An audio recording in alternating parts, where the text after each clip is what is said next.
Hi, I'm Ernie Conover. Welcome to my shop.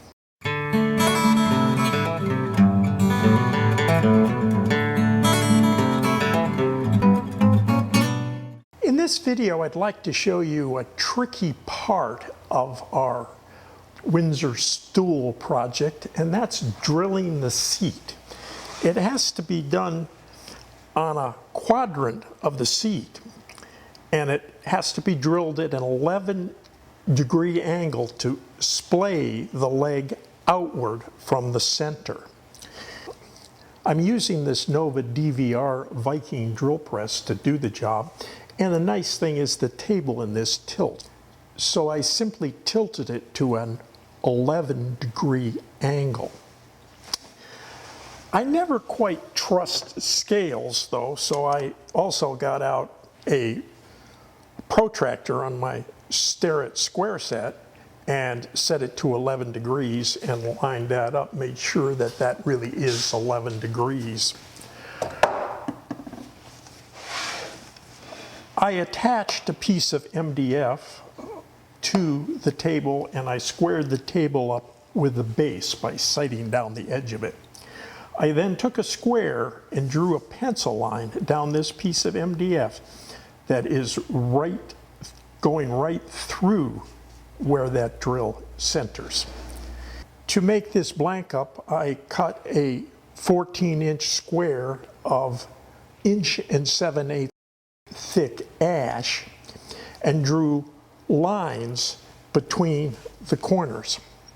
It is surfaced one side.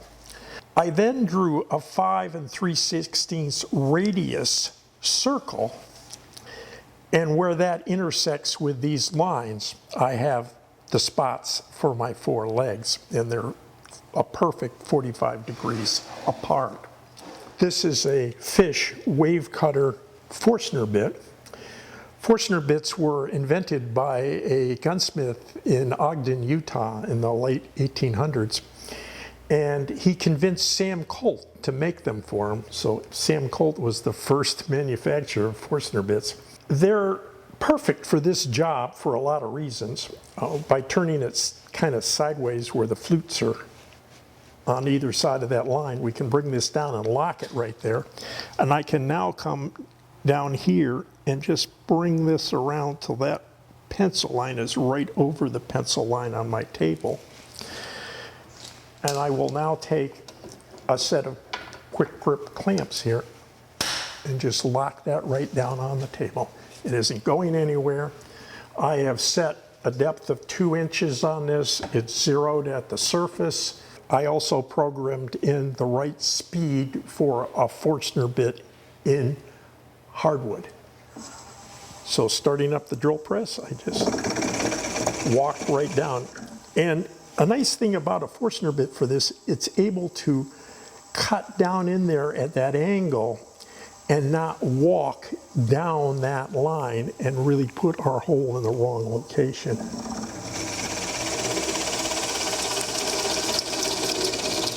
Look how cleanly that cuts. You do want to clear a bit fairly frequently, especially Forstner bits.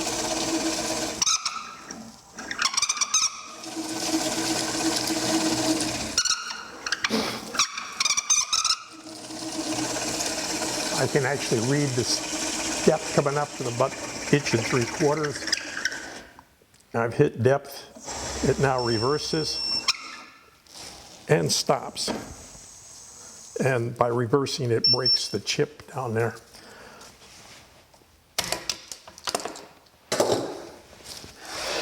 So there we are.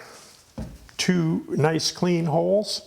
I'll do the other 2, and then I'll show you how we dry assemble and drill the holes for the stretchers. Be back in a few minutes. Well, I've dry assembled this. I put a couple of battens on the bench here so that the lights can come through and the shoulder will come up against the bottom of the seat. And I've put the side stretchers along the side that has the end grain here. So this is right angles to the grain. And I've oriented these such that the eyes, you see sort of an eye there, and that's because the grain, the annular rings are running between you and I.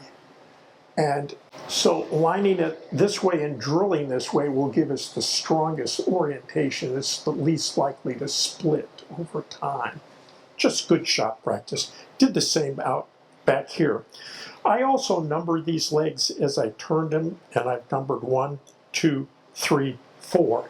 And when you come, you're going to have to take this apart to glue up, and you want to get all these numbers straight, because the difference in our distance shoulder to shoulder here is because there can be a little bit of difference in the size of these bobbins as you turn them. The angle could be just a little different on two different legs. So there's a lot of reasons that it won't come out exactly to the drawings. We did pretty good only having a 1/16 of difference between the two sides.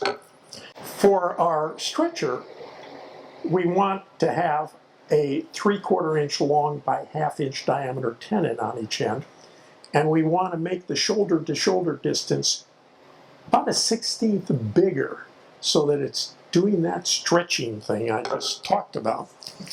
The easiest way to measure this is with an old-fashioned wooden rule like this, and I measure right between the two grooves like this, and I have 1 inch and 5/16 here. And if I come back here, I have 1 inch and 1/4. So to add the two tenons would be 1 1/2 inches and a 1/16 to make it stretch a little. We want to add 1 inch and 9/16 to our measurements here. So I've taken a set of dividers, I've set it to 1 inch and 9/16, and now to get my actual length to cut my tenon to, I just go to 10 1/4 and I read 11 13/16 right there, and if I go to 10 5/16 for the back one, I get 11 7/8 right there. Great way to add fractions and take all the guesswork. If you're making 6-8 of these kinds of projects, it's easy to get mixed up when you start adding those fractions in. So, easy way to do fractions. We'll now just drill this, and all we do is go right in the center of that eye now, and I've lined this drill up so that I'm level. I'm back here over that.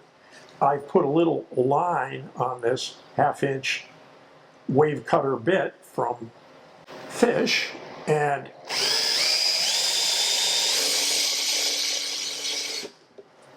you always want to be looking back and forth here because it's easy to get your angle off as you drill.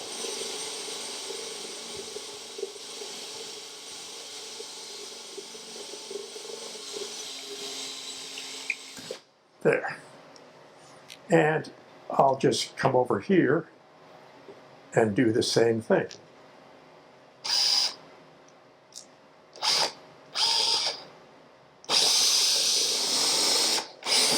There. Now, just put that stretcher right in like that. We have to pull these up out of here to do this. I have the eyes lined up now, and I'll do the same thing again and measure this distance a little bit less. I'm at 9 3/4. So if I take 9 3/4, 11 5/16 becomes my stock length to turn the center stretcher. All right, I've now turned our center stretcher, and I'm not going to put that into the dry assembly because I'm pretty confident it's going to fit just fine. But there are some things we need to do in preparation for glue up. One, we're going to need to cut some wedges because we're going to wedge each one of these tenons right in the center. And we want the wedge to open up along the grain and not across it. If it did it across the grain, we could split the seat right through there. Our next order of business is just to come in here and draw a line, quite heavy, that's obvious, across the grain of the seat. And we have quite a bit of protrusion here, and a good idea is just to go around here with a pencil and draw a line about a 1/16 off the seat, like that. And you'll first bandsaw a slot 3/4 the length of the tenon, and then you'll cut it off to that line. If you've numbered the top of your leg, be sure and put that number on the bottom so that you can put it back in the same place as you assemble. A good idea is to have a glue with a fairly long open time. I use Titebond 3, which has quite a long open time. It's much more forgiving than Type 1 or 2. And if your fit isn't all it could be, 90-minute epoxy is always a good option.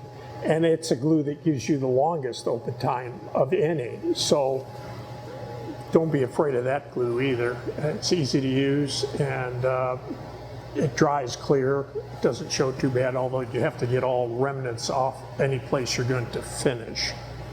But that's the same for Titebond 3. After the glue is dried, you want to come in here with a nice big fishtail gouge and just cut those tenons, working from the outside to the center, so you're not going to tear grain out on the edge. You don't want to come off it. You only want to go towards the center. Then you can take an orbital sander and sand that a little bit, just like I used to sand this in the lathe. One final safety thing is don't sand your seat in the lathe by hand with drilled holes in it. You can catch your finger in a hole and hurt yourself badly. Use an orbital sander is the best thing to sand this with in the lathe. Or stop the lathe, take it off the lathe, and hand sand it. Any of those options are good. So those are the little niggling details that always hit you when you finalize this chair. There's quite a bit of work in this last little bit of drilling everything accurately and correctly and gluing it up without the glue setting before you get it together. Thanks for visiting, and I look forward to your visit in the future.